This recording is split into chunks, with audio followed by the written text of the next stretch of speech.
Sunrise on the water, that bite getting hotter. It's Fish Like a Local, an angler's podcast. Fish Like a Local is proudly brought to you by Barefoot Insurance Brokers for all your commercial insurance needs. Reel's Good Prestige Worldwide, the Gulf Coast's top outdoor marketing company. A Hero, America's heroes enjoying recreation outdoors, a veteran and first responder service organization. What's going on, guys? Captain Justin here. Welcome to the show. Got my co-host Captain Keith Davis and Joe the Pro Veche here as always. Whoop, whoop. Welcoming a new guest tonight, Yak Daddy himself, Mr. Jeremiah. All right. What's going on, brother? How you been? Oh, living the dream. Living the dream. Living the dream. Well, I know Joe wants to learn some stuff on the inshore side from you. I got you, bro. That's pretty messed up, bro. Right? Pretty messed up. I'm just kidding. These two guys are pros, and I'm really interested to hear what they got to say tonight because I know, not going to speak for Captain Keith, but myself, I want to learn more about inshore, so I'm excited that we got the whole gang here tonight. I want to know from Yak Daddy down here what exactly is living the dream. Oh. I was I'm kind off of work. curious. Oh, he's not working. Yeah. Technically, this is work. It's just work It we is. enjoy. It is. This is fun work. There's a difference. It Fun doesn't work. pay very good, but it's. Yeah. It is what it is. It is. So, Joe, you tell us what you're thinking, man. I know you mentioned something earlier. Yeah, I want to bring this kind of to Jeremiah's comfort zone and talk on some marsh. What you know about it, what you do, what's your favorite thing to do. So usually when I'm going to a marsh system, I'm looking for what kind of bait's in the area. Because you got your bull minnows, mullet, shrimp. But a lot of times you see a lot of flickering, it's usually shrimp from a flounder busted them. Yeah. So what I'm going to go with, I'm going to try voodoo shrimp, whatever. But I'm also watching which way the tide's coming. If I'm fishing for flounder, I'm finding every creek mouth on the outgoing tide, and I'm hitting the point of it every time. Yeah. Now, question on that outgoing tide. And I was discussing this with somebody the other day. I don't remember who I was talking to, but so you're working that mouth. Are you working it early in the outgoing tide or late or the whole time? Great question. I have my better luck when it's just starting to begin.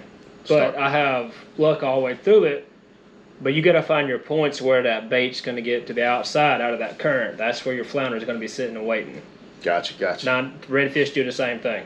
Yeah, I think those first 2 hours of tidal movement are probably First 2 hours. And the last two. Like in the middle, everything's still getting used to. But once that tide starts to transition, that flounder is going to twist its body a certain way as that bait's going to be going. All right, so we're talking flounder on that. Now let's throw speckled trout and redfish in there because they're same area, same scenario. Your redfish specter sitting like this, the bait's coming like this. They're gonna hit it every time. So again, What's going on? So every time he says something, Keith's over here like. It's like, again, Taking just like notes. we always say, though, it's match the hash and ambush point. Exactly. Yeah. Okay. Yeah. And that's what you're talking about. He's saying, so guys, if you're seeing the light flicker, you're saying that's shrimp. That's not menhaden. If you hear the flicker, it's a menhaden. You can hear a flicker menhaden. Right. If you start seeing stuff like jump out the water, no noise, like skydiving out the water, it's usually shrimp trying to get away from running. So. Gotcha. What, Keith? That could be me skydiving into the water, not out of it, though. I'd go the other direction. I see the Keith Davis coming down. Could you imagine being on your kayak? Some dude just comes Falling out of the sky? Yeah. I found your honey hole. Oh, God. No, I so gotta find them somehow. So we've got a few new sponsors, not new sponsors. A lot of these guys we've been working with out on the table tonight. I don't know how well the camera can see some of that for you guys watching on YouTube, Facebook, but some of these shrimp, Jeremiah, since you're talking about that, this is Four Horsemen. This is obviously different what you were talking about, but this similar type bait to that. You're talking this. Yes. Are you rigging like that, or are you rigging something different? So I like this bait when the white shrimp are in the area because of the color of it. Now when your brown shrimp are in, I'm using a browner colored shrimp like this color right here to match the hatch. Because if you go in there throwing something completely different, the fish will like, whoa. They see you coming. What is that? This ain't been here for the last 2-3 weeks, whatever. They will hit it, but you'll get on more bites of what's matching the hatch. All right, so Joe, kicking it down to you, because you're the inshore guys. Are you saying the same opinion on that? There we get. Oh, there's the one he's talking about. Okay. Yes, sir. I'm not really big on throwing shrimp baits until the fall, until we got a lot of shrimp movement in. Gotcha. Okay. But yeah, match the hatch for sure. You kind of got me on a. I was off in nowhere. Oh, you drifted? Yeah. That's okay. Oh, question. We're new to this. Question for me. Directed to both you guys, size-wise.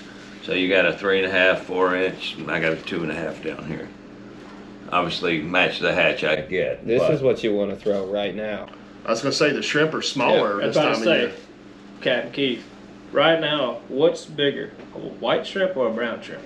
right now it's gonna be brown shrimp's gonna be White smaller. shrimp are in right The now. white shrimp are bigger, So the that's brown what's shrimp are in. smaller. So I went the other day and I was throwing a brown colored shrimp, had no luck. As soon as I put that white colored shrimp on, bam, Boom. and that's the magic bait right there. You Well, do white. And that's kind of, you know, between the size of what we're talking about here and these guys. It's not much of You a know, difference. that's not a lot of difference, but that's a similar size bait. So I get what you're saying there. Again, it's just figuring out what they're feeding on and throwing something similar. Your whole goal is to outsmart the fish. All right, so Marsh, now it's not March, but Marsh Marsh, we're Madness. talking about Marsh Right. Madness. This ain't basketball, ain't March. No. Justin's the only hooper here, but anyway, He don't want to smoke. But all right. so speed-wise, this time of year, how you guys working? I'm fishing as slow as possible right now. It depends Really? how the Joe? bite is. If it's a perfect day, the tide's right, everything's right for that day, it don't matter. Like, I'm not saying speed across the water, but like Joe said, if it's slower, I've never slower seen, the better. I've never seen him fish low. He's very aggressive, and That's I've what I seen was him gonna fish say. side by side with people that were low and slow, and he's hot and fast, just like barbecue. For instance, there's some creeks I can go in, I can fish really fast and do really well. There's other times I'm in that creek for over 3 hours trying to find one fish. It all depends on the tide movement, the moon phase, everything lines up for that day's going to be. Like this past weekend in the Boss Year tournament, I was fishing tremendously slow. But if you don't remember Saturday night, once that tide changed and you're hitting lights, you could rip that fluke or whatever you're using across that light and just bang them. But come Sunday morning early, you had to slow roll it.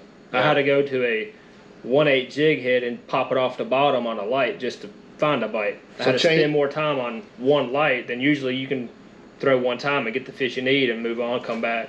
So tell the folks at home, you're breaking that down. Your cadence and speed is based off of the tidal movement. Tidal If it's movement. higher and faster, you're going faster. So if the tide's shooting down or shooting up, your bite's going to be most likely better that day.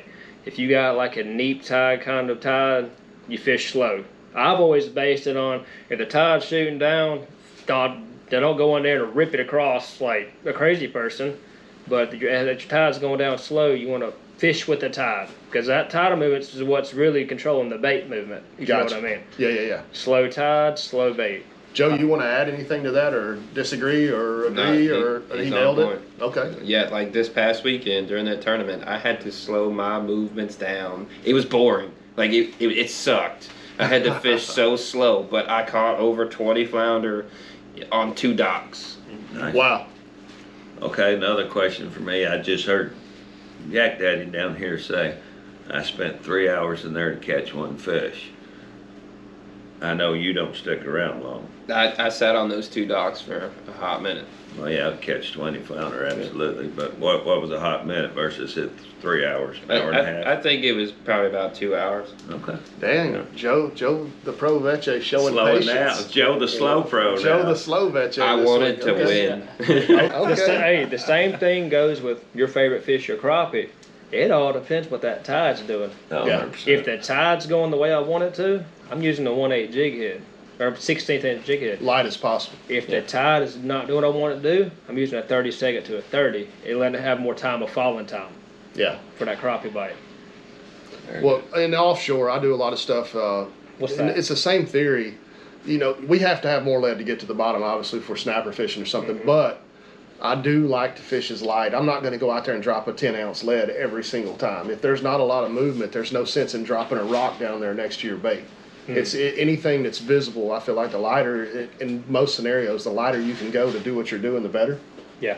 Would you say that transitions to inshore as well, or no? I don't really offshore fish, so I don't know that side. I have in the past a little bit, but it sounds about the same. I mean, you want your bait to get down there as fast as possible, but it all depends on what your tidal movement's doing, I'm guessing. Right. I guess if you're offshore, you want your bait to sit in the bottom where you want it. You guess you use heavier Well, it's weight. getting there's some days where it's ripping so hard out there we have to use heavier. But I had rather I try to pick that point of whatever the lightest lead is I could get to get to where I need to be. So I guess what I'm asking is, in an inshore, do you guys view that with jig heads kind of the same way? Do you go as light as possible unless the tide's moving, or you need to be able to get down in that rough water? It depends what I'm fishing for. If Okay. I'm fishing for a speckled trout, I'm using this wedge shell with a 1/8 jig head to keep it right above surface. That way, if I want it to go slower, it sinks down slower. But if I'm ripping for flounder, it's 1/4 ounce jig head all day long. You know, it's crazy is on the flounder, I've got on them really good in the past 2 years, and sometimes they won't hit that 1/4 ounce on the bottom. I got to switch to an 1/8, and then they'll start That's smoking. what I'm wondering. It's like it's the same thing. That's kind of the feel I get. I know it's totally different out there, but it's that same scenario. Yeah. It They're feels fish. like the lighter we can go, the more hookups we get when we're out fishing. I've So- also had, like, for instance, what you just said about going lighter for flounder. I've also used a swim bait hook with a 1/8 Oh, yeah. belly weight, which is weedless because I'm fishing around rocks and I don't like losing jig heads. But rocks somehow like to eat them in a way. So I like using that swim bait jig head 1/8, and I'll bounce it off the bottom, and I have tremendous luck. And that way. you know, that just comes to a different presentation for the fish too. You know, it flutters different yes. than to straight to the nose. Yeah. So I've got a question for all you guys again, whether you're inshore, offshore, near shore. How long before you change up the presentation, the color, the weight, all of it? If I'm doing a tournament, I'm trying to find my fish fast as possible. Now, if I'm just out having fun, I'll fish one bait to test myself to see if I can find that bite. But if I'm tournament, if they ain't hitting this in the next 30 minutes, You're staying moving. it's switching or I'm leaving. There's two options there. Now, Sunday or Saturday, when you get stuck in a creek because of the north wind, you can't get out nowhere, even in a kayak. You're just stuck. Yeah, it was stuck mode for me that day. But I still found some fish in there. I fished that creek for 5 hours, front to back, and I went through a lot of baits and finally found my one particular bait that I threw the first time that I started. So you went back I to went it. back to the first and started catching all my fish and couldn't find nothing sizable, but they started biting. So basically you're telling me 30 minutes. Change It tactics. Depends. Different every Well, day. average. So average 30 minutes, yeah. Okay, and you, Joe? I'd say probably about the same. Sometimes quicker than that. Yeah, I've seen Joe blow I've it seen, go. I've seen you Cast blow light it go, network. and Yeah. So, guys, for you folks at home listening to this, so we are just a bunch of random guys in here talking fishing, but I don't want to give these two guys the big heads because we compete with them, but these two guys are tournament inshore or winning inshore tournament anglers. They have not that Captain Keith ain't got a couple, but You these guys don't. have. Actually, I do. It's not Oh, a you sheep. do? Yeah, Oh, I yeah. got a sheep's head tournament. Okay. And, but redfish, speckled trout, flounder, not my best fish. So I'm Me learning either. today. Me either. So with these guys, the reason we're asking them, drilling them so many questions is this is what they do. They love it. They love to fish in general. Jeremiah's a big crappie guy, bass guy, but I think your bread and butter is those inshore, those three species, is what you want to do. Same with Joe. I know Joe loves the flatties more than anything. I started out bass fishing, just got tired of the bass world and transitioned to specks and redfish and figured out the redfish fights better than a bass. So I was like, this is my cup of tea. Right on, right on. But again, that's I'm learning from you guys in here tonight. I'm taking 100%. mental notes. You guys at home, pay attention because this is pro angler info. yeah, these are Again, some of the best. Yeah. So, what else you got, guys? What's going on in your lives? Tell me how did your tournament experience go this past weekend? So we had St. Fatty's Day, which is our last Bon Secours Butcher tournament up until September. We go to work in some of the pro staff tournaments, I guess the rest of the spring and summer. But Joe, how was your experience? And Jeremiah, come to you on it. And Keith, I know you were out of town, so you didn't fish it. I want to say it was tough, but it wasn't tough. Does that make sense? Like, I You caught a caught bunch of fish. I caught fish, but I just couldn't find the redfish I wanted. Like I couldn't stay away from 30 inchers. I don't know what was going on. Every light I hit, it was a 30 incher. It didn't matter. 30 incher, 30 incher, 30 incher. So also for you Thanks. guys at home that don't always inshore fish, in Alabama, we're required to have a slot redfish between 16 and 26. Anything over 26 doesn't work for the tournaments. I know that sounds kind of funny to some people when you say the bigger the fish doesn't win, but in these tournaments, the biggest 26-inch fish. So, I guess, Jeremiah, what was your experience this weekend? Did you catch a lot of fish? I know you didn't make it due to some technical difficulties on your car. It's, I think you were scared of losing. Is that But what I it had was? bigger Yeah. fish than you. I sent you the picture. I want that Well, I smoke. mean, are we sure those photos were taken in this last year? Oh yeah. Okay. Well, Until there's we get one put thing- on the spot. Here's one thing we can go over. What kind of line do you prefer to use during the watercolor? Okay, so color of line versus color of water. All right, I know my theory, but most of mine is based on the big water. So what is your guys? So I used to just use straight braid, just no mono, because I got tired of getting snapped off. I mean, it'd be like, kabow, gone. It works. It works. I've seen Joe do that. So It works, but I started last year. I started going to mono as a leader, Yeah. which I was like, okay, 15 would be good enough. It depends what kind of fish you're after. If you're after a redfish, 15's no bueno. Nope, they'll break it. Flounder will bite in half too. Yeah. So, but the areas I fish, there's a lot of clear water. Even if Mobile Bay is muddy as all get out, I can go to a spot I know towards the west and it'd be crystal clear like you're fishing Navarre, Florida. It's crazy. But I like using that 20-pound mono so it's not too much and you really can't see it in the water as much. And I've had a lot more success with catching flounder, speckled trout, stuff like that, because the fish, they notice stuff. And if you fish speckled trout, wow.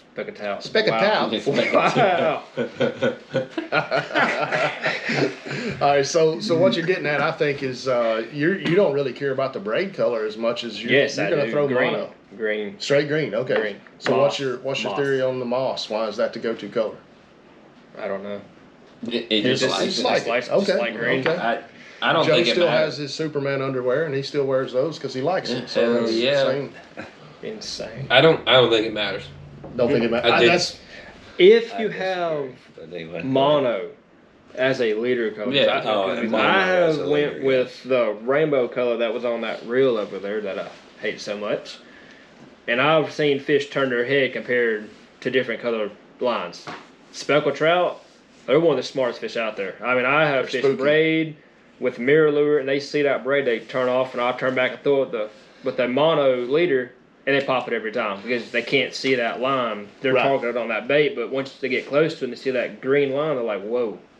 well. That's my question. Is so if you're using a leader, isn't that the purpose? Because it's separating that line, no matter Yeah. what color it is, from Yes. the fish's view. Yeah. Yep. So out on the big water, you'll notice a lot of our reels and stuff on the ceiling, pink and red line.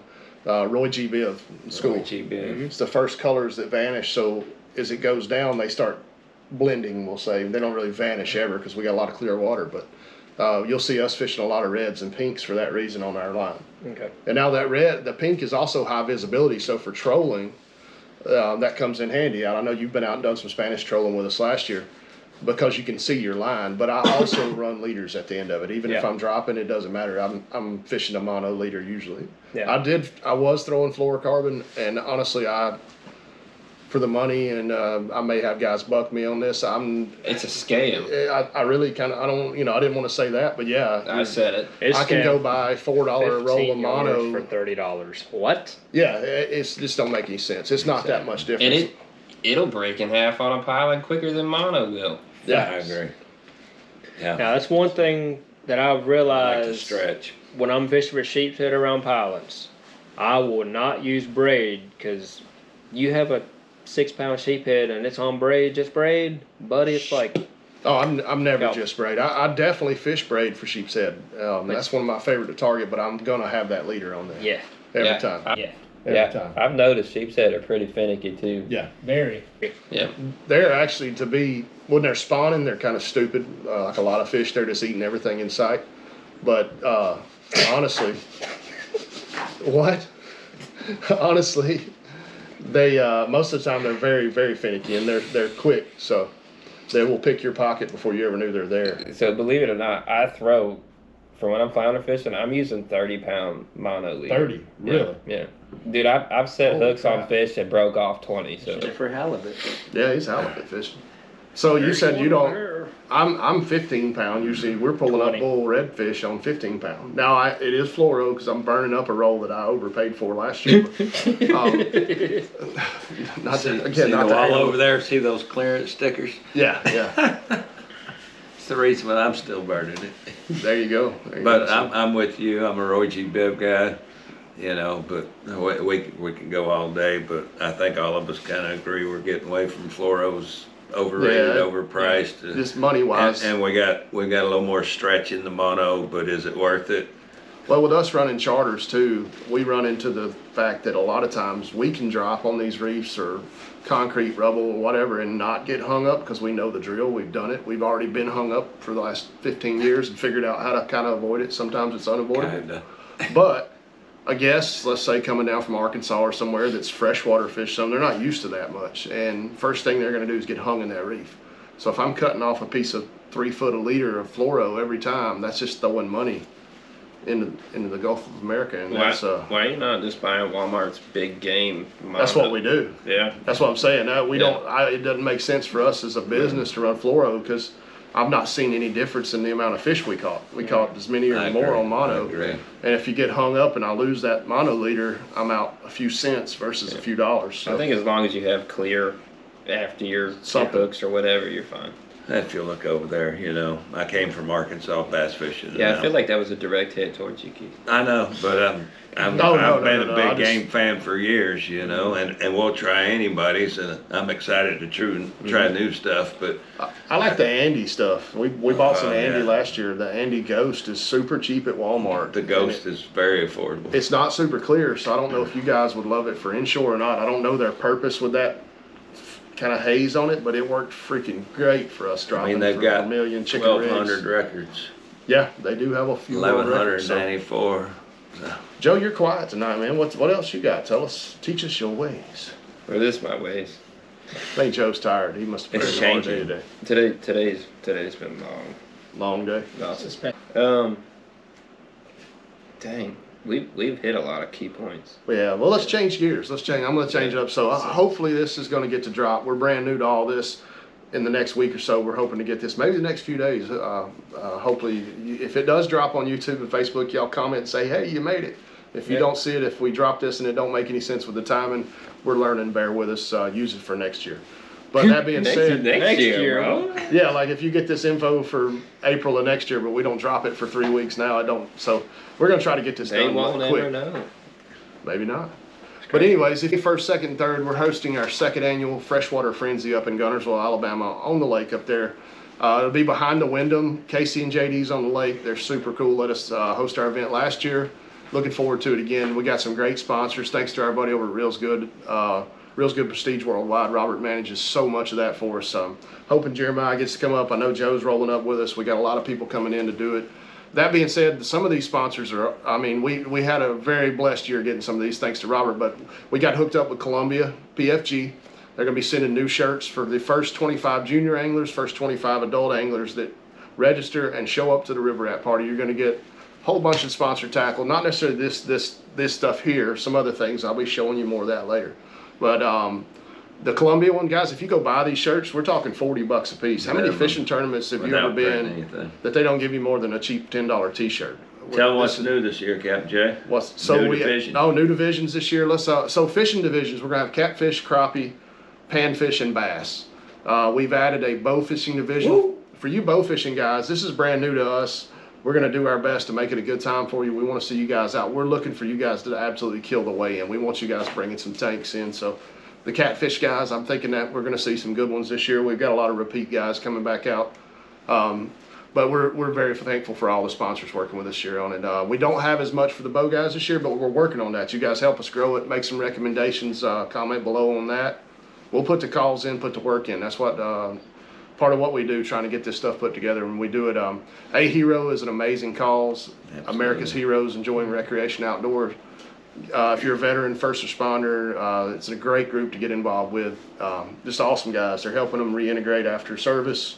Just anything they've been through. So that being said, I'm going to sit here and jabber on. I love this tournament. We had so much fun about it. If you don't mind. Yeah, So, take off. being a veteran, A Hero's really near and dear to me, but it's just incredible. So A Hero is one of about 44,500 VSOs in the United States. And if you go look at their numbers, they've been transparent since day one with their finances.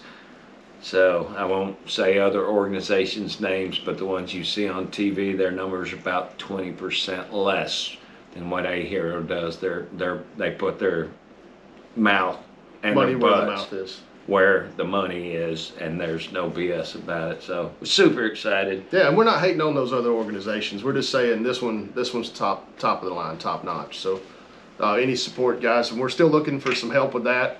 If you guys want to sponsor a veteran or a first responder to fish, let us know.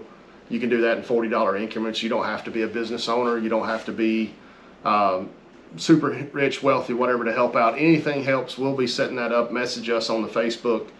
You can reach out to any of us. I'm sure Jeremiah's just getting wind of this. I'm just telling, maybe if you're following him and you want to reach out to him, shoot him a message. He can let us know. We'll set it up with you.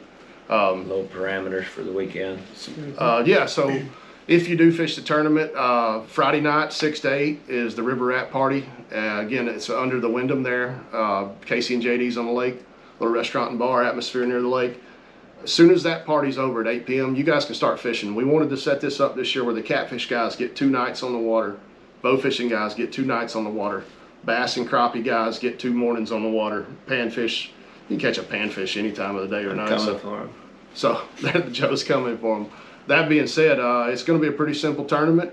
Saturday, if you are a bass guy, come by after lunch to the same location. We will have a person on site to weigh your fish. They do have to be live. The rest can come in deceased, but the bass have to be live. Gunnersville will kill us if we kill the bass. We don't want to do that. Lord. So bring them in, weigh them. We can release them right there unless you've got somewhere you want to drop him. But we will have the weigh station open for bass only early on Saturday and early on Sunday. But the main weigh-in for your bow fishing guys and all the other species of fish is 3 to 4 on Sunday. We're going to have a huge party right there behind the Wyndham. Lots of prizes, giving away a couple fishing charters down here. Our buddy Captain Zach with Stickin' Fatties is going to give away a bow fishing trip down here again. Keith and I are both going to be doing charter fishing trips down here again. Just got hooked up with Alvarez guitars this week. Alvarez is sending an acoustic guitar, tuner, and case. It's going to be an awesome raffle if you guys that love music. Yeah. We're all mostly musicians and fishermen. A Hero has a whole branch of the side of their business, or not business, their organization that does music. Their own record label. They even have a record label, I think. It's really killer. So we like to include music in this. We're hoping maybe to have some live music. We hadn't worked the details out on that yet, but it's coming. So it's going to be a good time. We had a blast last year. We look forward to seeing all you guys that already fished it. And anybody else, tell your friends. Let's get some people out and show out for A Hero this year and have a great time. Yeah, I'd like to reiterate, this is very, very family friendly. Yes, bring the kids out. So not bashing on the bass anglers on Gunnersville. This isn't a per se Gunnersville bass tournament. This is family friendly. Entry fees are low, and it's gonna be a great time. So Captain Jay does a great job. He has a couple little surprise games with nice prizes for Sunday afternoon that he really does great at. So y'all come join us. Thank you guys for listening. We've been goofing off and having a great time tonight. Come out and see us in Gunnersville. As always, support your veterans, first responders. Thank you guys for watching again, and we'll catch you next time. Guys, All right. thank y'all for being here. Whoop, whoop. Joe the Pro. What? Wow, man, Yak. Yeah, thank you guys Cap for the Jay. advice. We got give. You can Our follow new YouTube channel. yeah, hold on. Let's get some shout outs here for YouTube. Jeremiah or Yak Daddy, tell us what you got going on. You can go to my channel on YouTube, Yak Daddy. I'm on YouTube, Facebook, and TikTok. And Lots of great info. a lot of great info for what time of year, what species to follow. What about you, Joe the Pro? Where do we follow you besides everywhere?